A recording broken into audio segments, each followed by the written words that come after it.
Today we are going to start another lesson, a visit. Okay, that visit is about a model agriculture farm.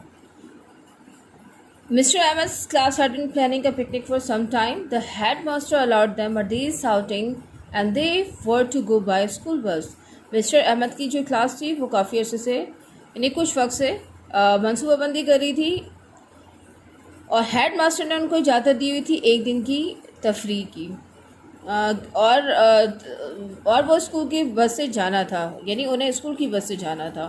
They were naturally very excited, वो बहुत ज़्यादा यानी कुदरती तौर पे बहुत ज़्यादा पुरजोश थे।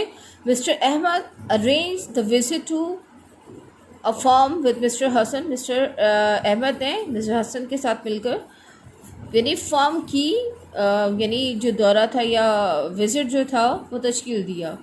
The manager of the model agriculture farm, जो कि मिस्टर हसन जो हैं वो मॉडल एग्रीकल्चर फार्म के मैनेजर थे। It was a pleasant day in April. Mister Ahmad and his class reach the model farm. वो बहुत खुशगवार दिन था अप्रैल का जब मिस्टर अहमद और उनकी क्लास मॉडल फार्म पहुँचे।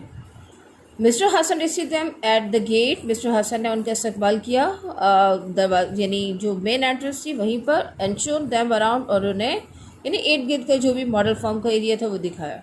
तो boys had no idea that an agriculture farm could be so large. और लड़कों को ये बिल्कुल भी आइडिया नहीं था कि जो एग्रीकल्चर फार्म है वो इतना बड़ा हो सकता है और दिलचस्प भी। It was the wheat harvesting season, वो गंदम की कटाई का मौसम था। द पार्टी सा a huge machine call combined working in the vast wheat field. और यानी उन लड़कों ने एक मशीन बड़ी सी देखी जो कि गंदम के खेत में काम कर रही थी। It cuts the crop and tied it into sheaves. वो यानी फसल को काटती और उसे यानी बंडल्स में बांध देती विद वन स्वीप, यानी एक ही दफ़ा में। It seem to eat up a large area of golden crop, और ऐसा लग रहा था कि जैसे वो गंदम का एक बड़ा हिस्सा खाती जा रही हो, यानी फसल का एक बड़ा हिस्सा खाती जा रही हो। Which came out tied into bundles, जो कि दूसरी तरफ से बंडल्स की सूरत में एट द अदर एंड, यानी और दूसरी तरफ से बंडल्स की सूरत में बंधा हुआ निकल रहा हो। The wheat then went into thresher. इसके बाद जो गंदम वो थ्रेशर में डाली जाती है। Which separated the grains from the chaff, जो कि भूसी से दानों को अलग करती है या अनाज को अलग करती है। From one end of the machine fail a golden rain of sweet smelling wheat. एक तरफ से यानी जो गंदम के जो दाने सुनहरे यानी वीट की खुशबू वाले या गंदम की खुशबू वाले वो निकलते जा रहे थे। While chaff flu out at the other, और दूसरी तरफ से भूसी यानी निकलती जा रही थी। The students watch the working of machine with keen interest, और लड़कों ने यानी तालिब इल्मों ने बहुत दिलचस्पी के साथ उस मशीन के काम को देखा। मिस्टर हसन ने कहा, the whole process of ploughing, seeding, harvesting and threshing the corn is done with a machine on our farm. कि जितना भी हल चलाने का, बीज लगाने का, कटाई का, और यानी दानों को, अनाज को यानी भूसी से अलग करने का जो भी प्रोसेस होता है वो मशीन के ज़रिए से होता है हमारे फार्म में। One man working with this machine can do as much work as 100 man working without it. एक मशीन यानी 100 आदमियों के बराबर काम कर सकती है। Bilal, one of the students said, "Sir, do you get bigger crop in this way?" अब बिलाल जो कि एक तालिब इल्म है वो क्या कहता है कि सर इस तरीके से तो आप यानी ज़्यादा बड़ी फसल हासिल कर सकते होंगे। अब मिस्टर हसन रिप्लाई करते हैं, ओ मच बिगर, हाँ यानी बहुत बड़ी फसल। While an average farm produces 15 to 20 quintals of feed for every hectare, यानी पर हेक्टर पर एकड़ के हिसाब से एक जो एवरेज फार्म होता है वो 15 से 20 क्विंटल्स गंदम की पैदावार करता है, जबकि model we produce as much as 60 to 70 quintals. क्योंकि इनका मॉडल एग्रीकल्चर फार्म है तो वो 60 से 70 क्विंटल्स गंदम के पैदा करता है पर हेक्टर के हिसाब से। यानी कितना बड़ा एक डिफरेंस है। Okay, 1 quintal contains about 100 kg of grains. 1 quintal 1 kg के तकरीबन करीब तरीन होता है. Bilal, this is wonderful but surely machine do not make the grain. अब बिलाल क्या आंसर देता है कि ये तो बहुत हैरान कौन है, लेकिन मशीन यकीनी तौर पे अनाज तो नहीं बना सकती. मिस्टर हसन वो हंसते हुए क्या कहते हैं, नो सर्टेनली नॉट, बिल्कुल नहीं. What in fact happened is the first the machine called tractor plow deeper. अब वो साथ में क्या बताते हैं, ये सारा जो प्रोसीजर किससे होता है कि मशीन जो कि ट्रैक्टर कहलाती है वो सबसे पहले हल चलाती है, यानी गहराई में हल चलाती है.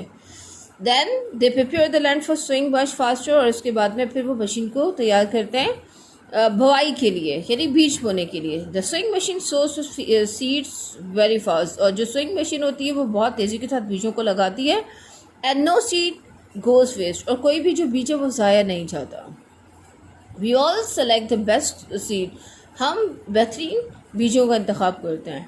Then we use chemical fertiliser to इनवेट द सॉइल, और इसके बाद में हम कीमियाई खादों का इस्तेमाल करते हैं ज़मीन को ज़रख़ेज़ करने के लिए. We get a lot of canal water, हमें बहुत ज़्यादा नहरी पानी चाहिए होता है, यानी हासिल करते हैं. But we also irrigate our field with our own tubewell, लेकिन हम अपनी जो खेत हैं उनकी आपाशी ट्यूबवेल के भी ज़रिए से करते हैं, which can supply water all the year round, और जो कि पूरा साल हमें पानी फराम करता है. Finally, we spray insecticides on our crops to kill germs and harmful insects. और इसके बाद कीड़े मार अद्वियात का हम इस्तेमाल करते हैं ताकि जरासीम और नुकसानदेह कीड़ों से फसल को बचाया जा सके. Soil farm produces 3 to 4 times as much feed per hectare as an ordinary farm does. अब मिस्टर हसन साथ में क्या कहते हैं कि उनका जो फार्म है वो 3 से 4 गुना ज़्यादा पर हेक्टर पैदावार देता है एक आम फार्म के मुकाबले में.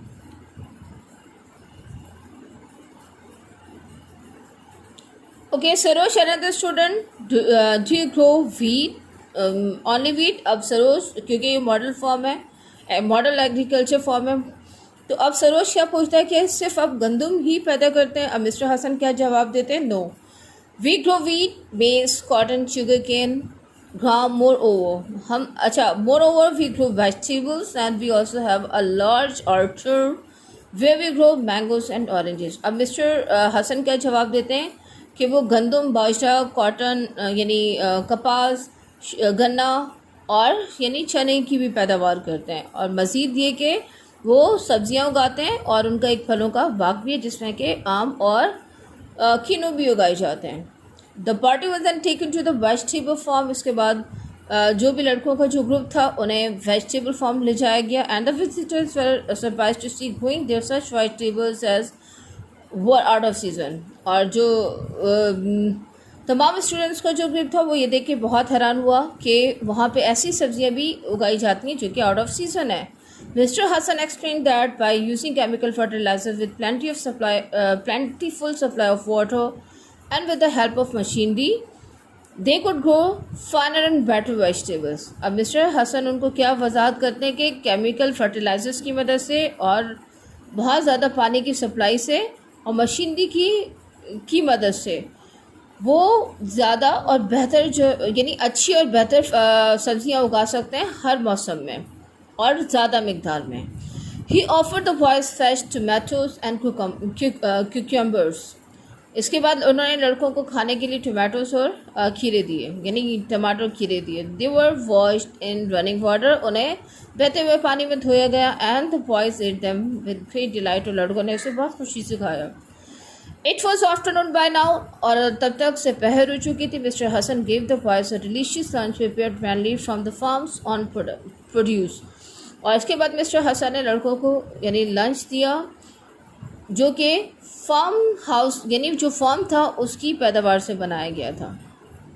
Letter the student visited the mango orchard and were delighted to see green food. और इसके बाद लड़कों ने आम के बाग का भी विज़िट किया और वो हरा यानी उस क्रॉ मैंगो से यकीनी तौर पे तो हरा फल देख के वो बहुत खुश हुए। Hanging from the branches in large numbers, जो कि शाखों पर लटक रहा था बहुत ज़्यादा तादाद में। The trunk of trees had been white washed, और जो दरख्तों के तने थे उन पर सफ़ेदी फेरी गई थी छूने विद लाइम यानी चूने के साथ में। And the ground view was neat and clean, और जो नीचे की ज़मीन थी वो बहुत नीट और क्लीन थी। They did not see any weeds और वाइल्ड ग्रास अराउंड, उन्होंने किसी भी किस्म के खुदरो पौधे वहाँ पर ये जंगली घास सूखी नहीं देखी। Mister Hasan told them that it was necessary to protect them from pest and disease they destroy the plants as well as food. Mister Hasan ने उनको बताया कि ये बहुत अहम होता है हिफाजत करने के लिए, कीड़ों से बचाने के, यानी पेस्ट होते हैं फसलों के जो कीड़े होते हैं, और बीमारियों से बचाने के लिए, ताकि वो पौधों को और फल को नुकसान ना पहुँचाएँ। Mister Hasan also told the visitor that the farm had been doing so well. Mister Hasan ने यानी जो दौरा करने वाले थे उनको बताया कि फार्म जो है वो बहुत अच्छा जा रहा है। They had decided to add a dairy to it, और उन्होंने फैसला किया कि वो उसके साथ में डेयरी भी बनाएंगे, यानी जानवरों को, कैटल को रखेंगे। The finest cow and buffaloes would be kept. वहाँ पे बेहतरीन जो गाय और भैंसें रखी जाएंगी। He surprised the visitors by telling them that the farm would use the electrical milker to milk the animals. और उन्होंने लड़कों को मज़ीद हैरान किया, विजिटर्स को, और ये बताते हुए कि फार्म जो है वो इलेक्ट्रिक मिल्कर का इस्तेमाल दूध दोहने के लिए करेगा। Modern machinery would make cream, butter and preserve the milk, और जदीद मशीनरी का इस्तेमाल किया जाएगा जो कि क्रीम यानी और मक्खन को और साथ में दूध को महफूज करेगी। He promised to invite Mr. Ahmed and his class when the dairy started working. उन्होंने वादा किया कि वो मिस्टर अहमद और उनकी क्लास को लाजमी तौर पर विज़िट के लिए बुलाएंगे जब उनका डेयरी काम करना शुरू कर देगा। Mister Ahmed thanked him, mister Ahmad ने उनका शुक्रिया अदा किया। The boys were really happy with the visit, और लड़के बहुत ज़्यादा खुश थे अपने इस यानी सैर से। And cheered loudly when they left the farm, और खुशी से चिल्लाए जब वो फार्म से निकले। While coming back they talked about the visit to farm, और जब वो वापस आ रहे थे तो उस दौरान में उन्होंने अपने फार्म के की जो सैर है उसके बारे में बात की। Bilal said we need to establish many such farms throughout the country. Bilal ने कहा कि हमें ऐसे मज़ीद फार्म्स पूरे मुल्क में बनाने चाहिए, कायम करने चाहिए। Mister Ahmed agreed with him and said, और मिस्टर अहमद उनसे मुत्तफिक थे और कहा I think you are right. मेरे ख्याल में तुम सही कह रहे हो। In this way we would be able to meet the needs of ever growing population of our country, और इस तरीके से हम इस काबिल हो जाएंगे कि अपने मुल्क की बढ़ती हुई आबादी की ज़रूरियात को पूरा कर सकें। Okay, in this chapter different machines that are being used in the process of harvesting and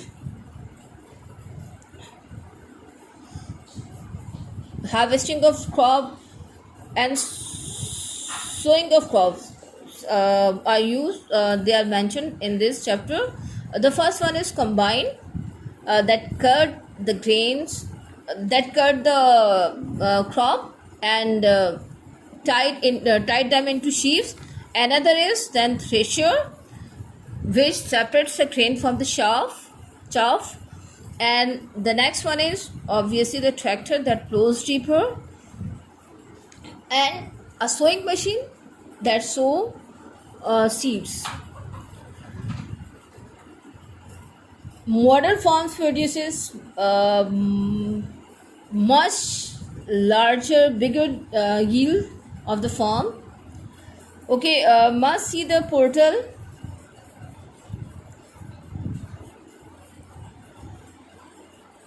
And try to solve all the reference to the context which is given in the portal. Thank you very much.